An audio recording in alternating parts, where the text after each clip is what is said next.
آپ نے؟ صدر مملکت کے عہدے کے مفاد کی بات ہو رہی ہے یا چیئرمین سینٹ اور ڈپٹی اسپیکر قومی اسمبلی کے عہدے کے مفاد کی بات ہو رہی ہے؟ 2 صوبوں کی گورنرشپ کے مفاد کی بات ہو رہی ہے یا مسلسل چوتھی مرتبہ کراچی پر قبضے کے مفاد کی بات ہو رہی ہے؟ گلگت بلتستان کی حکومت کا نام آپ نے قومی مفاد رکھا ہوا ہے، وہاں پر آپ نے کیسے حکومت بنائی ہے جب یہ تمام عہدے لینے کے لیے لائن میں لگ کے آپ جن لوگوں کو آج تانے مارتے ہیں ان سے جب ووٹ لیتے ہیں تب شرم نہیں آتی؟ یہ جو آپ پی ٹی آئی کی زبان بولتے ہیں، یہ باتیں کرنے سے پہلے یہ جو عہدے لے کے بیٹھے ہیں آپ، جس کے اوپر ہم سب نے آپ کو ووٹ ڈالے ہیں، وہ آپ کو اس پہ شرم آنی چاہیے۔ اب کل جو ہے وہ پورے پاکستان نے، پوری دنیا نے دیکھا کہ بلاول صاحب نے کل کسی کا گلا پکڑا اور پھر رات تک پاؤں پکڑ کے بیٹھے رہے۔ اگر ہمت نہیں تھی، اگر جو ہے وہ اتنا انقلابی بننے کا شوق آیا ہے، پھر پیروں پہ کھڑے ہو جائیں ذرا سا، کیا ہے اپنے بیان پہ قائم تو رہے، یو ٹرن خان تو نہ بنے آپ۔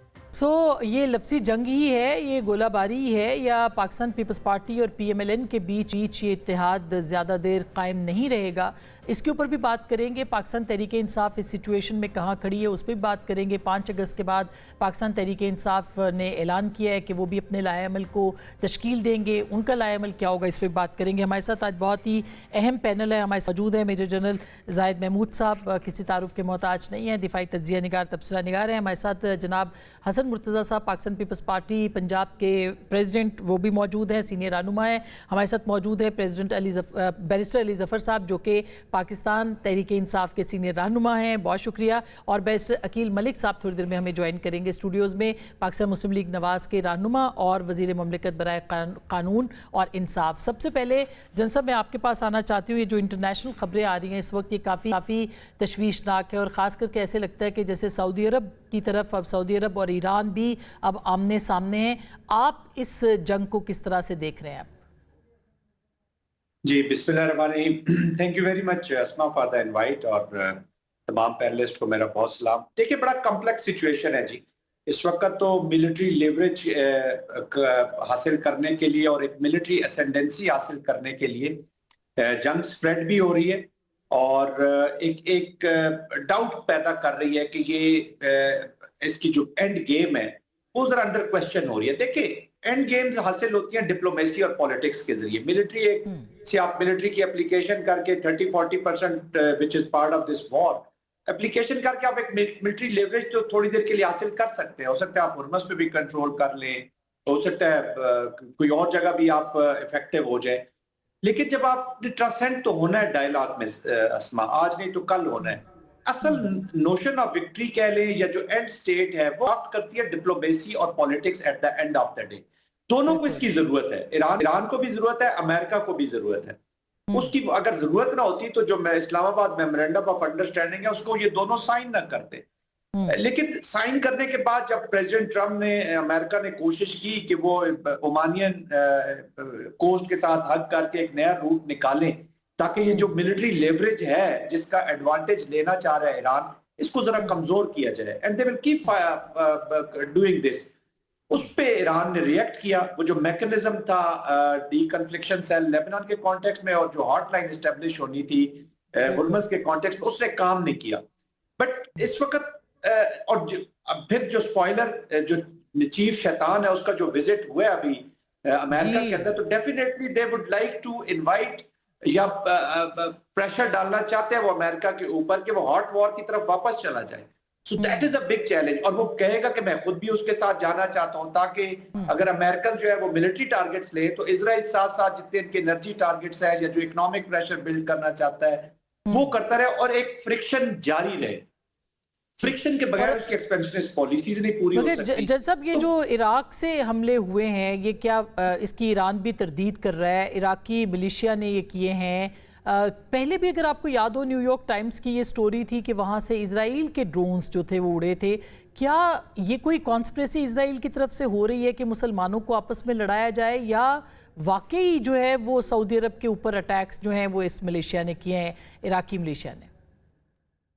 This is the biggest challenge and problem with these non-state actors، چاہے وہ کس بھی فارم میں ہو، یہ اپنے پارٹنرز کو کہہ لے یا جو سپانسرز ہیں ان کو تو ایڈوانٹیج پتہ نہیں کتنی دیتے ہیں، لیکن جو آپ کا اینیمی ہے اس کو پوری ایڈوانٹیج دے دیتے ہیں، جس طرح آپ اشارہ کر رہی ہیں، فالس فلیگ، انہی کے اندر سے لوگ خرید کے انہی کی صفوں میں ڈال دیا۔ دیکھیں، اسرائیل کو ایک کریڈٹ تو جاتا ہے کہ ان کی جو انٹیلیجنس آپریشنز ہیں وہ بہت ہی کامیاب رہے ہیں جی. ان کی انگریس انٹو ایران کے اندر بھی دیکھ لیں, نان اسٹیٹ ایکٹرز کے اندر بھی ڈیفینیٹلی ان کی انگریس ہوگی اور وہ ان کو یوٹیلائز اپنے مقاصد کے لیے بھی استعمال کر سکتے ہیں. سو دس از دا پرابلم. اور یہ وہی فینامناز ہے جو بار بار یہ دنیا ایکسپیرینس کرتی ہے کہ جب عراق کی فوج ختم ہوتی ہے تو اس میں سے ISIL بن جاتا ہے, ISIS بن جاتی ہے.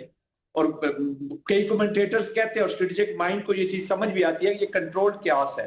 اس کا کنٹرول کس کے پاس آتا ہے؟ nobody knows. yes, اس کی وجہ یہ ہو سکتی ہے, اسرائیل یہ بالکل کر سکتا ہے کہ اس کو فرکشن چاہیے اپنے ایکسپینشنز ڈیزائنز کے لیے, اور جو اپنی پولیٹیکل اس کی اس وقت سچویشن ہے, election is round the corner, اس کی تو پولیٹکس ہے ہی اسی وار کے اور اسی اینٹی ایران اور اینٹی اسلام, ورنہ تو اس کی پولیٹکس ختم ہو جاتی ہے. اور وہ یہ بھی چاہے گا کہ یہ لیبنان میں سے بھی وہ نہ نکلے, غازہ میں سے بھی نہ نکلے, جو علاقے وہ قبضہ کر چکا ہے.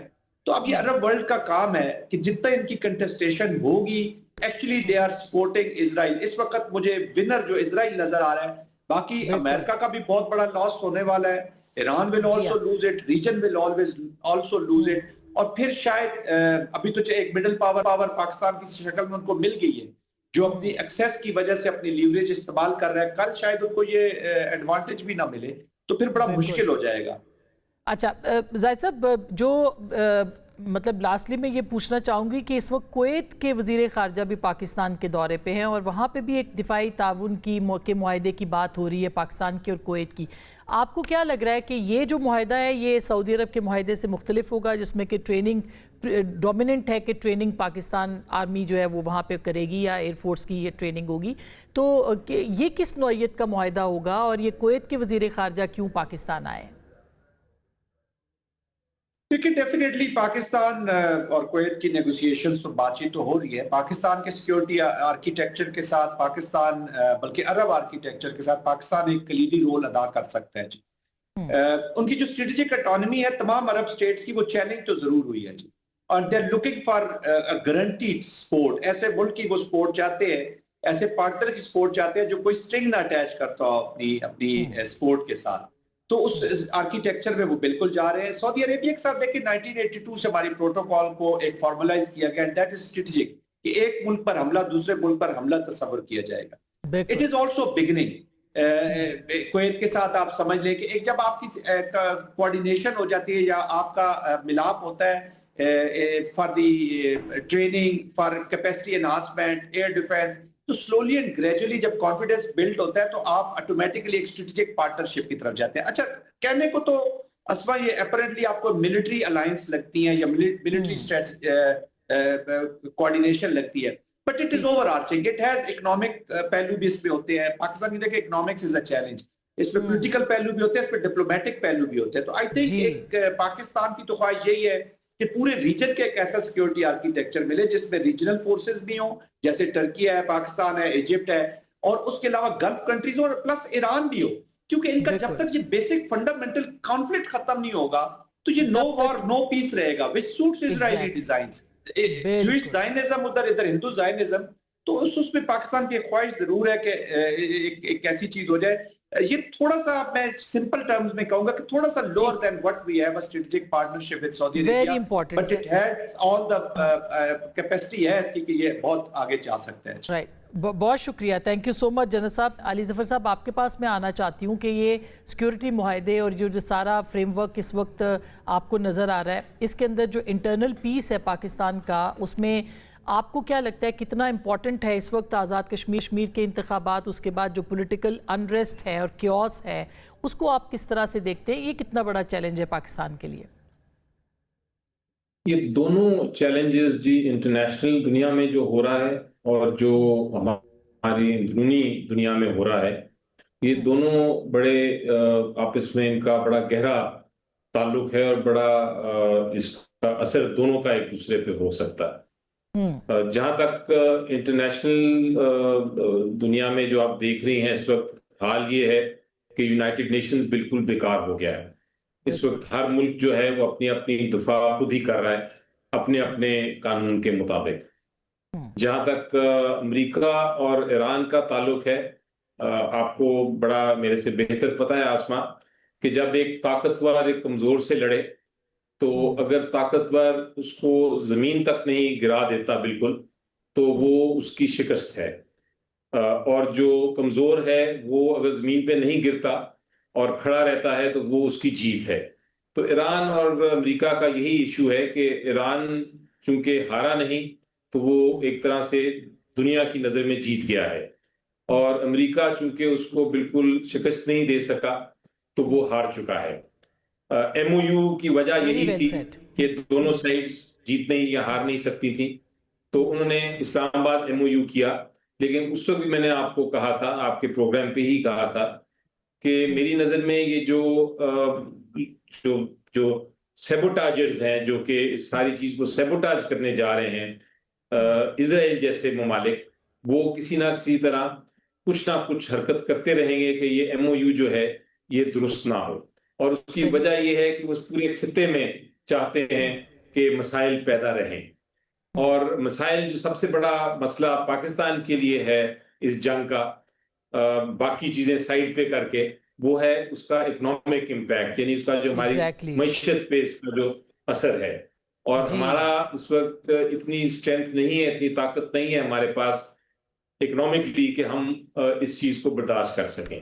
اس کے ساتھ ساتھ آپ دیکھیں کہ پاکستان کے اندر کیا ہو رہا ہے، پاکستان کے اندر ساتھ ہی آپ دیکھیں بلوچستان میں کتنی ٹیررزم اور دہشت گردی بڑھ گئی ہے، یہ بالکل اسی کے ساتھ جاری ہے اور بڑھ رہی ہے جس کے ساتھ جس طرح یہ جنگ اوپر نیچے ہو رہی ہے۔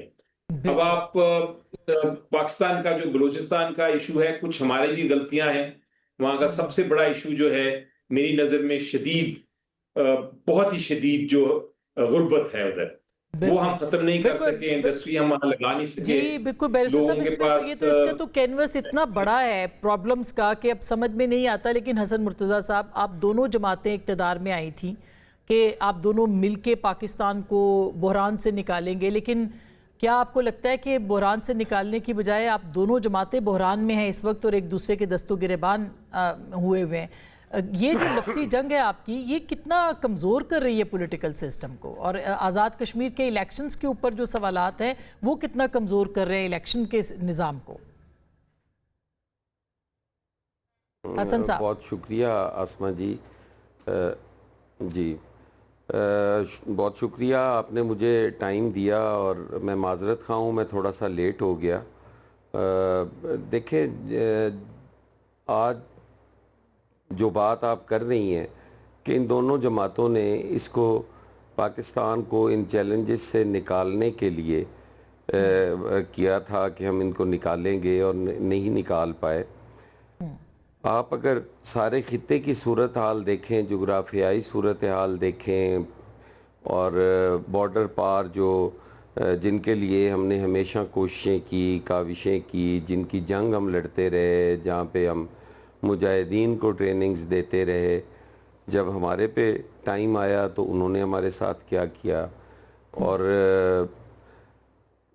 کبھی ہمیں بھارت کے ساتھ جنگ میں جانا پڑ گیا، اور وہ بھی آپ کے سامنے ہے۔ پھر ایران امریکہ کی جو جنگ شروع ہو گئی، اس سے بھی جو خطے میں صورتحال یا کشیدگی بڑھی یا مہنگائی بڑھی، وہ چیزیں اپنی جگہ۔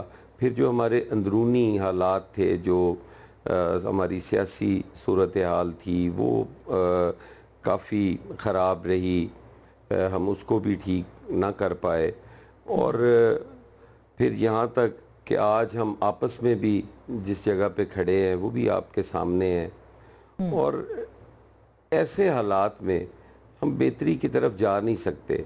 یہ پاکستان سب کا ہے، اس میں جو چیلنجز ہیں وہ کسی ایک پولیٹیکل پارٹی کے ٹھیک کرنے والے نہیں ہیں۔ آج جو بلوچستان کے اندر حالات ہیں، لیکن آپ کی جماعت جو ہے، بلاول بھٹو صاحب، حسن مرتضیٰ صاحب، آپ کی جماعت اور بلاول بھٹو صاحب اس کی ذمہ دار پی ایم ایل این کو قرار دیتی ہے۔ وہ بار بار 47 جو ہے فارم 47 اس کا وہ تانا دے رہے ہیں بلاول صاحب، اور اس کا مطلب یہ کہ وہ اس نظام کے اوپر اس کا اتحادی ہونے کے باوجود سوال اٹھا رہے ہیں جس نظام کا وہ خود حصہ ہے۔ تو کیا یہ ایک متضاد رویہ نہیں؟ میں اسی طرف آ رہا تھا۔ ہم نے کافی کوشش کی، ہم نے بلکہ جب سے میاں صاحب اور بیوی کے درمیان COD سائن ہوا، اس کے بعد کا پاکستان آپ دیکھ لیں، پیپلز پارٹی نے کافی کوششیں کی کہ ہم اس کو آگے لے کر چل سکیں. لیکن جب وہ اس سی او ڈی کے بعد پہلی حکومت 2008 میں بنی تو فیڈرل گورنمنٹ سے تو ہمیں فارغ ہی کر دیا گیا, اور جو 6 مہینے پنجاب میں ہم ساتھ رہے وہ بھی آپ کے سامنے ہے کہ انہوں نے کیو لیگ سے بندے پورے کیے, ہمیں فارغ کیا. پھر فیڈرل گورنمنٹ کے خلاف 2008 سے 13 تک جب بجلی کی کمی تھی اس وقت جو احتجاج تھا وہ سی ایم صاحب خود بھی اس کو لیڈ کرتے تھے, سارے ڈی سیز, سارے ڈی پی اوز, وہ سارے اور ممبران قومی و صوبائی اسمبلی ان کو لیڈ کرتے تھے. انہوں نے دفاتر جو تھے وابڈا کے ان پہ حملے ہونے, تو یہ سسٹم کو بتدریج کمزور کیا گیا. پھر جو 2018 کے اندر تجربہ کیا گیا وہ بھی آپ کے سامنے ہے کہ وہ بھی بڑا بھیانک ہی ہوا. یعنی آپ یہ کہہ رہے ہیں کہ پیپلز پارٹی ہمیشہ لوزنگ اینڈ پہ رہی, جبکہ اس وقت بھی صدر مملکت آپ کے ہیں, گورنرز آپ کے ہیں, مطلب پیپلز پارٹی چیئرمین سینٹ آپ کے ہیں. پیپلز پارٹی پھر بھی اس سسٹم سے کے خلاف ہے, جو سسٹم اس کو ڈیلیور کر رہا ہے اس کے لیے کام کر رہا ہے. اگر میرے جیسا کوئی کم فہم آدمی یہ بات کرے تو وہ تو بنتی ہے, لیکن اگر آسماں بھی یہ سمجھ رہی ہے کہ پریزیڈنٹ آف پاکستان ہو یا گورنرز ہوں یا سینٹ ہو تو ان کے پاس کوئی ایگزیکٹو پاورز ہیں یا وہ کوئی کردار ادا کر سکتے ہیں اور وہ نہیں کر پا رہے, تو پھر میرے خیال ہے زیادتی ہے. اب میں تو یہ کہتا تو چلو ہوتا, مجھے پتہ کوئی نہیں, آپ کو تو ان عہدوں کا بھی پتہ ہے کہ یہ عہدے کیا کیا کر سکتے ہیں. نہیں مگر اب لوزنگ اینڈ پہ پیپلز پارٹی نہیں رہی. میں سمجھتا ہوں کہ لوزنگ اینڈ پہ پاکستان رہا ہے, اس لڑائی میں پاکستان کا نقصان ہوا ہے. نہیں ہونا چاہیے بالکل. لیکن بیرسٹر صاحب اس وقت جو ایک الیکشن ہو گیا ہے کشمیر کے اندر, اس الیکشن کے بعد آج دوسرا دن ہے, بلاول صاحب بات کر رہے ہیں, راجہ پرویز اشرف صاحب جو ہے وہ دھاندلی کے ثبوت دے رہے ہیں, وہ بتا رہے ہیں کہ 3 نشستیں ان سے چھینی گئی ہیں. مریم بی بی جو لب و لہجہ اختیار کر رہی ہے, تو اس کو کیا سمجھا جائے؟ کیا ایک کشمیر کے 13 حلقوں میں بھی آپ صحیح الیکشن نہیں کروا سکے ہیں؟ بسم اللہ الرحمن الرحیم. آسمہ بہن بہت بہت شکریہ.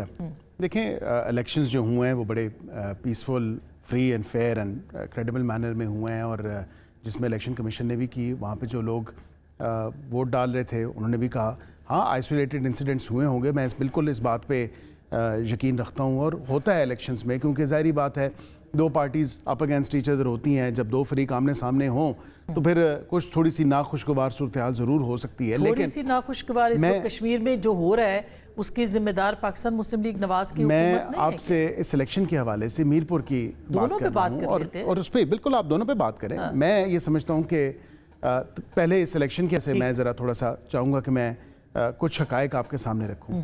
13 میں سے 9 سیٹیں جو ہیں وہ پاکستان مسلم لیگ نون جیت لیتی ہے, اور ایک ایسے الیکشن پروسیس میں جو کہ کریڈیبل الیکشن پروسیس ہے, فری اینڈ فیئر ہے, ٹرانسپیرنٹ ہے, فیئر ہے اور جسٹ ہے, اور اس پہ اب کسی کو اپنی ہار تسلیم نہیں کرنی. اور میں نہ مانوں والی بات, اور کسی کو یہ ہضم نہیں ہو رہی کہ پاکستان مسلم لیگ 9 سیٹیں کیسے جیت گئی, کیوں جیتی. پاکستان مسلم لیگ نون کا ایک ریکارڈ ہے. پاکستان مسلم لیگ نون, میں اگر آپ سے کہوں کہ 3 دفعہ کے وزیر اعظم میاں محمد نواز شریف صاحب, ابھی وزیر اعظم میاں محمد شہباز شریف صاحب, اور اسی طرح وزیر اعلیٰ مریم نواز صاحبہ, ان سب کی کارکردگی کو دیکھا گیا انہوں نے کیا ڈیلیور کیا اپنے پچھلے ٹینیورز میں, ابھی کیا ڈیلیور کر رہے ہیں, اور واقعی کیا ان کا ٹریک ریکارڈ کیا ڈیلیور کیا آپ کے خیال میں؟ پاکستان کے اندر دودھ اور شہد کی نہریں بہ رہی ہیں, پیٹرول کی روز قیمت طے ہو رہی ہے جو کہ عوام کے اوپر روز بم گرتا ہے, حکومت کی کارکردگی آپ بھی اس وقت بھی عوام کو کچھ بھی ریلیف نہیں مل رہا ہے, پھر ہم کیا سمجھیں؟ تجارتی خسارہ اس کے اوپر ہے, قرضے تاریخ کے سب سے زیادہ ہیں, پھر کیا آپ کی ڈیلیوری ہے؟ میں تو کچھ پروجیکٹس کی بات ضرور کروں گا آپ کے سامنے جو کہ انیشیٹیوز انٹروڈیوس کیے گئے. کلینک آن ویلز ہے, گرین بسز, یہ باقی یہ بیسک چیزیں ہیں نا. آپ لوگوں کو انفراسٹرکچر دے رہے ہیں, آپ ہیلتھ فیسلٹیز دے رہے ہیں, آپ ایجوکیشن فیسلٹیز دے رہے ہیں, آپ امپروو کر رہے ہیں ایجوکیشن کا پورا جو ایک نظام ہے اس حوالے سے. اور اس کے ساتھ آسمہ بہن, یہ تو کچھ چیزیں میں نے آپ کو گنوائیں. اس کے علاوہ آپ دیکھیں کہ کتنے پروجیکٹس میاں محمد نواز شریف نے اپنے دورہ حکومت میں کیے. وہ ٹریک ریکارڈ دیکھتے ہوئے آزاد جموں اینڈ کشمیر کی عوام نے، بالخصوص میرپور کی عوام نے ووٹ دیا پاکستان مسلم لیگ نون کو. اگر مجھے یہ کہنے میں کوئی آڑ نہیں ہے. دیکھیں جس طرح خربوزے کو دیکھ کے رنگ پکڑتا ہے نا، اور یہ پی ٹی آئی کا پرانا وتیرہ یا طریقہ واردات کہہ لیں یا اس کو ایک موڈس آپرینڈا کہہ لیں ساری سچویشن کے حوالے سے، یہ اب آہستہ آہستہ بسادہ احترام میں کہوں گا پیپلز پارٹی اڈاپٹ کر رہی ہے. اور یہ کیوں کر رہی ہے؟ مطلب یہ کہ پیپلز پارٹی کر رہی ہے اور پی ایم ایل این کے وتیرے جو ہیں وہ ٹھیک ہیں، آپ یہ کہہ رہے ہیں؟ پی ایم ایل این اپنی محنت سے جیتی ہے. اپنے ہمارے جلسوں کا کمپیریزن وہاں پہ کر کے دیکھ لیں. ہماری سی ایم جو ہے وہ سٹنگ سی ایم ہے، وہ وہاں پہ جا کے بسوں کے اناؤنسمنٹ کر رہی ہیں. کیا بسیں وہاں پہ پہنچیں؟ نہیں نہ پہنچی ہوں، لیکن یہ کس کو آپ کیا کہیں گے؟ پری پول ریگنگ میں نہیں آتا. پری پول ریگنگ میں نہیں. حکومت وہاں پہ کس کی ہے؟ حکومت وزیر اعظم وہاں پہ کس کا ہے؟ کابینہ وہاں پہ کس کی ہے؟ ایڈمنسٹریشن وہاں پہ کس کی ہے؟ یہ پوچھیں نا، یہ پوچھیں کہ پیپلز پارٹی کی ہے کس کی ہے. تو یہ پھر دو آپ اگر واقعی ایک کمپیریٹیو انالیسس کر رہی ہیں تو پھر وہاں پہ دیکھیں، باوجود اس کے کہ وزیر اعظم آپ کا، باوجود اس کے کہ انتظامیہ آپ کی، باوجود اس کے کہ سب کچھ آپ وہاں پہ محنت آپ نے کی، پھر now at 11th hour you crying wolf. مطلب آپ یہ کہتے ہیں کہ دھاندلی ہوگی. یہ وتیرہ وہی وتیرہ ہے جو پی ٹی آئی کا وتیرہ ہے. پی ٹی آئی کہتی ہے جہاں سے نہ جیتنے ہو وہاں سے کہتے ہیں کہ جی دھاندلی ہوگی. اور پیپلز پارٹی جو ہے اب یہی وتیرہ اٹھا رہی ہے اور وہی اسی نقشے قدم پہ چلتے ہوئے، اسی ڈگر پہ چلتے ہوئے پیپلز پارٹی یہی کر رہی ہے کہ جہاں نہ جیتے انہوں نے کہا دھاندلی ہوگی جی دھاندلی ہوگی. عوام کی توجہ اس طرف دلوائی جائے. حالانکہ اصل بات یہ ہے کہ عوام سب جانتی ہے. یہ اس قسم کے تانے انتہائی غیر مناسب، انتہائی میں سمجھتا ہوں غیر سنجیدہ اور انتہائی بھونڈے قسم کے بےہودہ قسم کے الزامات جو تانے گئے.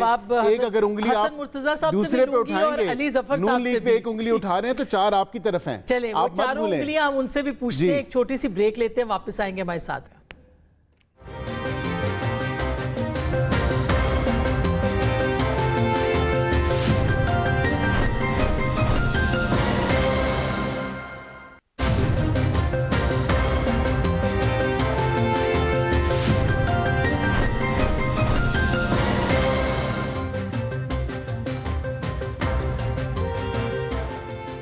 Welcome back. ایک دفعہ پھر آپ کو خوش آمدید کہتے ہیں. بیرسر صاحب، آپ کو لگتا ہے علی ظفر صاحب کہ اس وقت پیپلز پارٹی اور پی ایم ایل این کی جو لڑائی ہے اس سے پاکستان تحریک انصاف پولیٹیکلی فائدہ اٹھا سکتی ہے، اور کیا آپ کو لگ رہا ہے کہ یہ اتحاد چل پائے گا؟ دیکھیں یہ جو جنگ چل رہی ہے، جو لڑائی چل رہی ہے پیپلز پارٹی اور پی ایم ایل این میں، پہلا تو امپریشن یہی آتا ہے. پہلے بھی دیکھا ہم نے ایسی جنگ، ایسی لڑائی، لیکن پچھلے 3 سال سے نورا کشتی چل رہی تھی. کوئی نہ کوئی ایک دوسرے کو بلیک میل کرنے کے لیے یہ جنگ کرتے تھے، اور پھر جب آتا تھا وقت تو اکٹھے بیٹھ جاتے ہیں. ہو سکتا ہے یہ جینوئن لڑائی ہو، لیکن اس لڑائی سے مجھے خوشی بھی ہے اور غم بھی. خوشی اس لیے کہ جو ہم موقف پیش کر رہے تھے کہ یہ سارا جو پچھلا الیکشن ہوا اس سے دھاندلی کا الیکشن ہے، حکومت جو ہے اس کے پاس مینڈیٹ نہیں ہے، یہ فارم 47 کی حکومت ہے. اس چیز کو اب ان کا اپنا ساتھی جو ان کے ساتھ پچھلے 5 سال سے ساتھ دے رہا ہے ہر چیز میں، ان کا اپنا ساتھی جو ہے وہ آ کے اب یہ اس پہ مان رہا ہے کہ واقعی ہی سچ بات ہم کر رہے تھے. تو یہ تو خوشی ہوئی کہ یہ سچائی جو ہے وہ سامنے آ گئی، اور اب یہ اعتراف ہو گیا، اس کا ایک طرح سے کنفیشن ہو گیا، اور اب یہ جو ہم کہتے تھے ہم سچے نکلے. افسوس اس لیے کہ اس سچ کو آگے سامنے لاتے لاتے اتنی دیر گزر گئی. اس اثنا میں جو پاکستان کی تھی معیشت خراب ہو گئی، پاکستان کا برا حال ہو گیا، غریب سے غریب تر ہوتا گیا، جو آپ کے مسائل تھے بڑھتے گئے، اور وقت بہت گزر گیا. اب اس سب کو ٹھیک کرنے میں ہم جب انشاءاللہ واپس آئے گی پی ٹی آئی تو ہمیں بہت ٹائم لگے گا. میں سمجھتا ہوں کہ وقت آ گیا ہے اب، کیونکہ ان کی لڑائی سامنے آ گئی ہے، سچ سامنے آ رہا ہے کہ اب یہ دونوں جماعتیں جو ہیں جو انہوں نے فائدہ اٹھانا تھا، اپنے ذاتی فائدے اٹھانے تھے، اب وہ اٹھا لیے ہیں. اب ان کا جو دور ہے ختم ہونے والا ہے، اور اب اصل حقیقی حکومت واپس آنے والی ہے. تو مجھے لگتا یہ ہے کہ اس لڑائی کی وجہ سے جو ہم دیکھ رہے ہیں، دنیا میں بھی لڑائی ہو رہی ہے، خطے میں بھی مسائل ہیں،